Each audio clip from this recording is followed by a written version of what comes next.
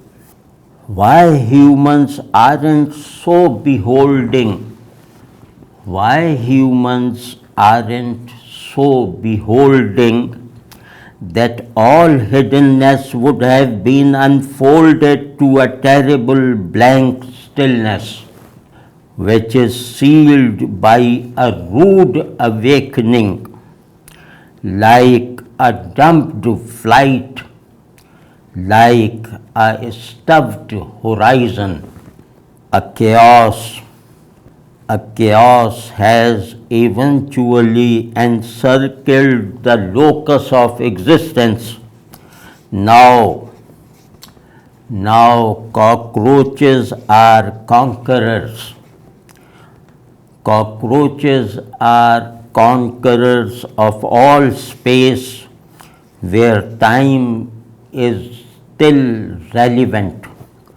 Where time is still relevant in their dynasty, history is all the way forbidden. To get scratched by barbed waves, history is all the way forbidden. To get scratched by barbed waves, blowing beyond happenings, thudding against ancient rocks.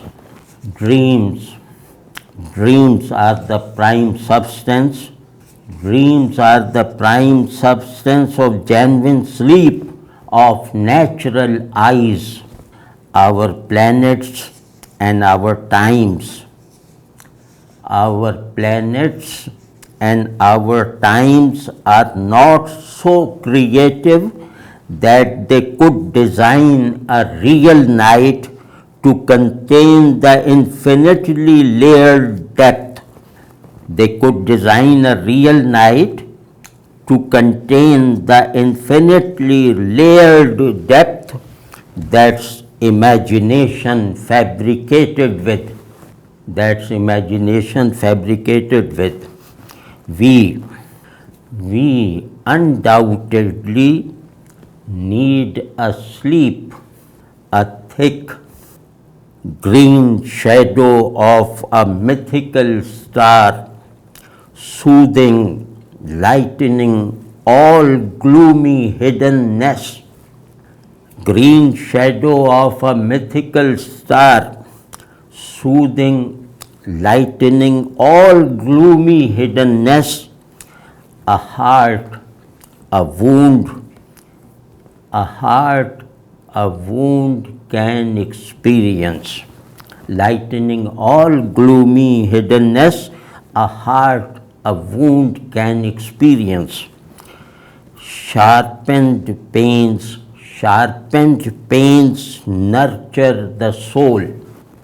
Sharpened pains nurture the soul to maturity of world, to ripeness of flame.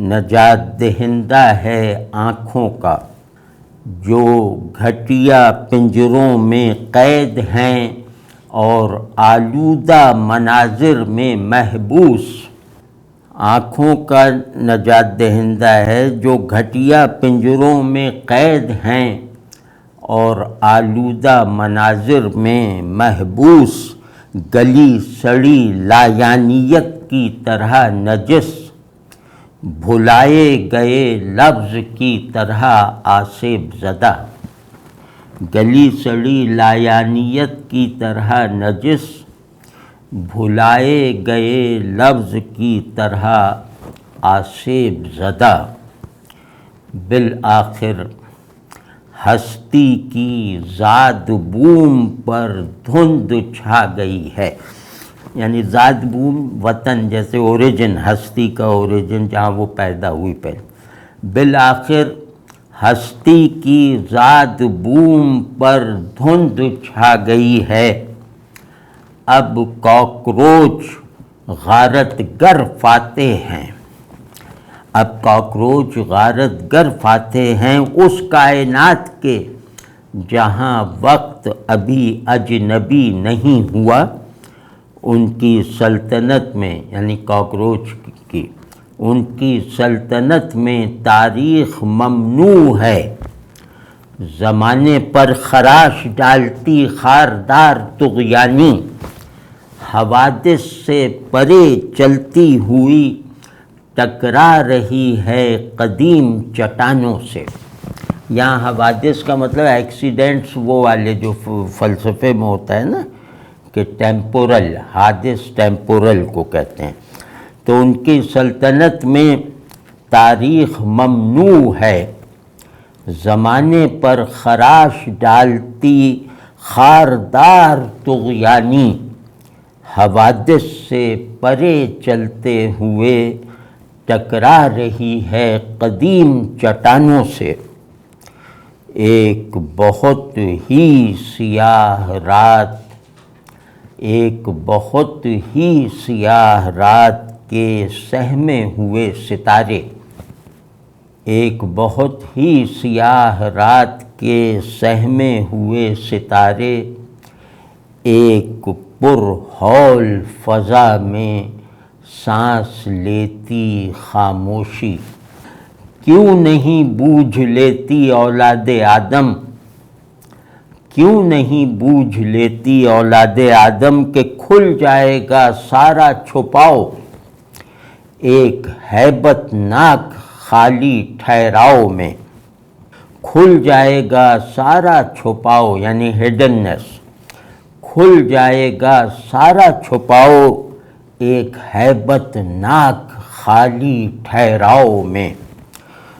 جو ایک شفاق بیداری سے مہر بند ہے، یعنی salad, جو ایک شفاق بیداری سے مہر بند ہے، ایک مدفون پرواز کی طرح، ایک حنوط شدہ افق کی طرح۔ ہمارے سیارے اور ہمارے زمانے اتنے خلاق نہیں ہیں، ہمارے سیارے اور ہمارے زمانے اتنے خلاق نہیں ہیں کہ بنا سکیں ایک سچی رات، ایک سچی رات جو سہار سکے ابدیت سے تراشی ہوئی تہدار گہرائی، جو سہار سکے ابدیت سے تراشی ہوئی تہدار گہرائی۔ یقیناً ہمیں ایک نیند کی ضرورت ہے، یقیناً ہمیں ایک نیند کی ضرورت ہے۔ کسی اساطیری ستارے کا دبیز کاہی سایہ، کسی کاہی مطلب گرین، کسی اساطیری ستارے کا دبیز کاہی سایہ غیبی دھندلکے کو سنوارتا اجالتا ایک دل ایک زخم۔ غیبی کسی اساطیری ستارے کا دبیز گاہی سایہ، غیبی دھندلکے کو سنوارتا اجالتا ایک دل ایک زخم، بنا سکتا ہے دیکھے کو اندیکھا۔ ایک دل ایک زخم بنا سکتا ہے دیکھے کو اندیکھا۔ درد درد کفیل ہے روح کا، درد کفیل ہے روح کا، لفظ کی بلوغت تک شعلے کی پختگی تک۔ یہ جناب یہ اس کا ترجمہ تھا۔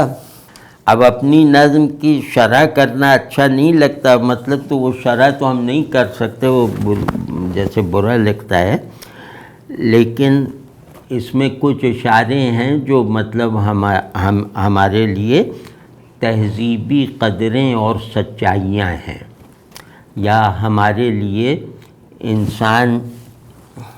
انسان کے باطنی وجود کے اصول ہیں، بنیادیں ہیں۔ تو اس میں ہم نے جیسے صورتحال اپنی دیکھی تو یہ احساس ہوا کہ ہماری کمی یہ نہیں ہے کہ حق کیا ہے کا جواب نہیں مل رہا، ہماری کمزوری یہ ہے کہ حق کیا ہے کا ہر جواب بدصورت ہوتا جا رہا ہے۔ یعنی حق کو بدصورت کرنا حق کے انکار کی بدترین قسم ہے۔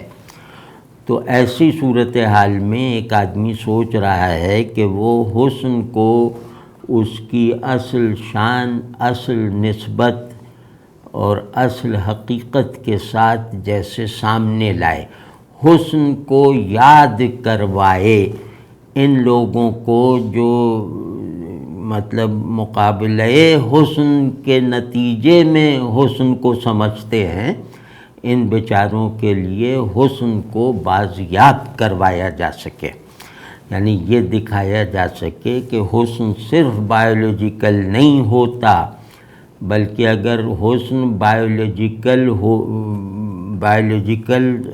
حدود میں محدود رہ جائے تو یہ اگلی نس ہے، کیونکہ حسن جس کا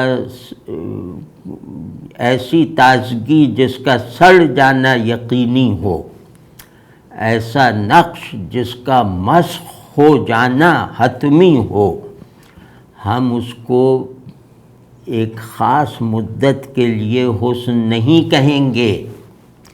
واضح ہے نا، حسن بھی حق کی طرح دوام رکھتا ہے، حق کی طرح ازلی ابدی ہے۔ تو حسن اگر زوال کا مطلب اگر حسن کا زوال یقینی ہے تو یہ بدصورتی پر ڈلا ہوا پردہ ہے، اس سے زیادہ بایولوجیکل حسن کچھ نہیں ہے اگر صرف اسی کو حسن مانا جائے۔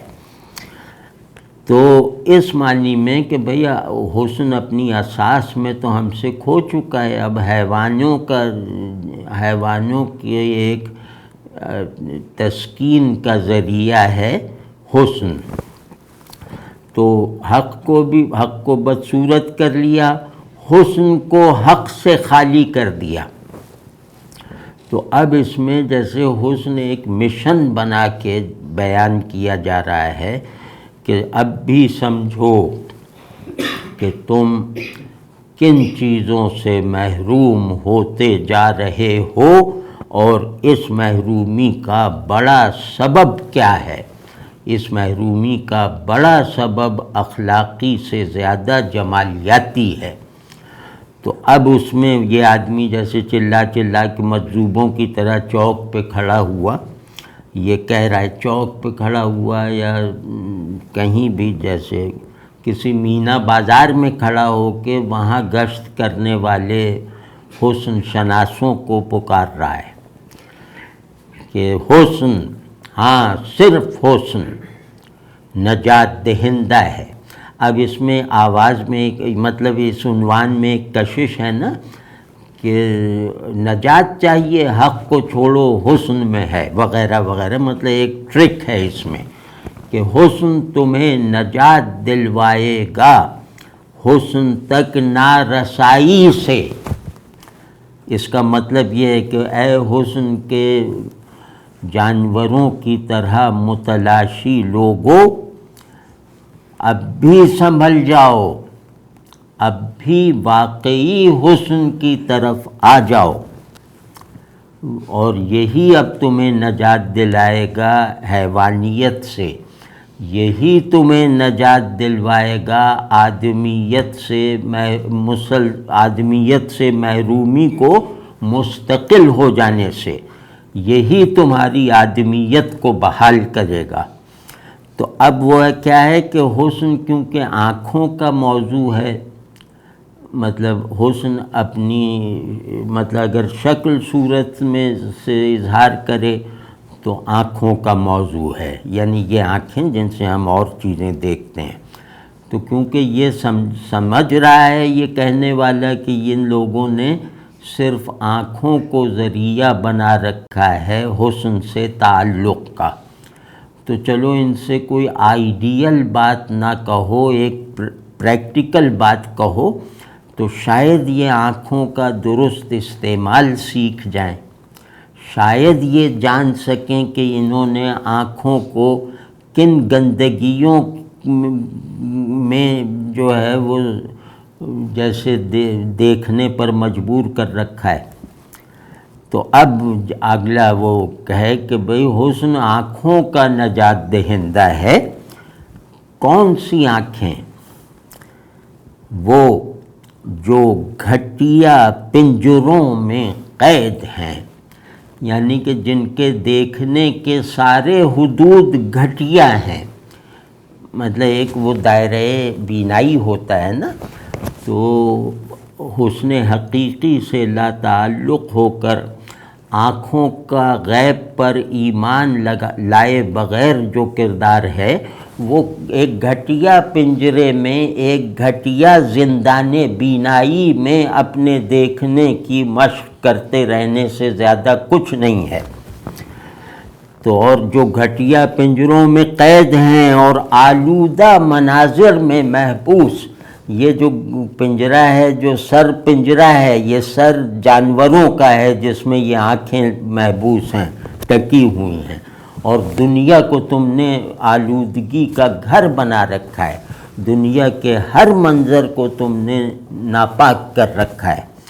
تو وہ یہ گھٹیا پنجرے سے آلودہ دنیا کو دیکھنے پر جیسے مجبور ہیں۔ تو اور ان کی حالت کیا ہے؟ ان کی بھی، ان کے دیکھے ہوئے مناظر کی بھی، ان کے پنجرے کی بھی، تینوں کی اگر ہم سطح اور کیفیت بتانا چاہیں تو ہم تمہیں بتاتے ہیں، خود اے آنکھوں پر پورا بھروسہ کرنے والے جانوروں، تمہیں بھی اگر اس کا پتہ چل جائے تو شاید تمہیں بھی اپنی آنکھوں اور اپنے دیکھے ہوئے سے گھن آنے لگے۔